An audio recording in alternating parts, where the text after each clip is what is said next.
以弗所書第3章。因為這樣，我保羅為到你哋外邦人嘅緣故，做基督耶穌嘅囚犯，為你哋求上帝。你哋一定有聽過，為到你哋嘅好處，上帝施恩將一項職務交託本我，佢啟示我，本我對佢嘅奧秘，我已經將這奧秘簡略寫下來，你哋讀了就會了解。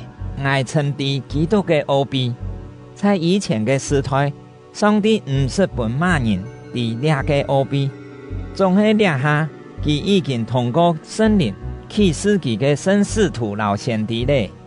這奧秘嘅內容係這樣，通過福音，外邦人而同猶太人向下分享上帝嘅祝福，同屬一體，也同享上帝在基督耶穌地位所實現嘅應許。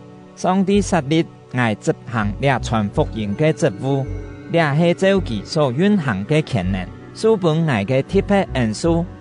雖然我係所有聖徒中最微細嘅，上帝還係賜我特權，將福音就是基督測唔透嘅豐盛傳遍外邦人，本全人類對上帝樣板實行其奧秘嘅計劃，在先前嘅時代。創造萬物嘅上帝將這奧秘擴展，為到而在這下嘅時代，通過教會本天界嘅執政者、老掌權者，隆重為認識上帝無窮嘅智慧。上帝這樣做，係愛照其萬事不變嘅旨意。這旨意已經在我哋主基督耶穌嘅身上實現了。通過信基督，我哋同其結連。就做得好膽，來到上帝嘅面前，全唔是驚。所以，請你哋唔好因為我為你哋受苦就灰心，反轉愛看作係你哋嘅光榮。因為這樣，我在阿爸面前跪下來祈禱，天堂和地上所有嘅家畜，全部係佢安命嘅。我求上帝，照佢榮耀嘅豐盛，通過聖靈賜你哋力量。本你哋內在嘅生命湧現起來，使基督通過你哋嘅信心，刻在你哋嘅心中。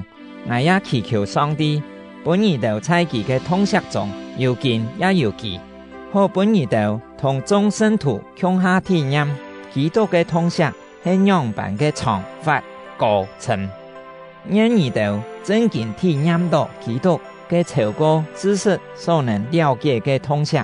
好使你哋充滿上帝一切嘅豐盛，上帝能用運行在我哋當中嘅能力，成就一切，遠遠超過我哋所求所想嘅。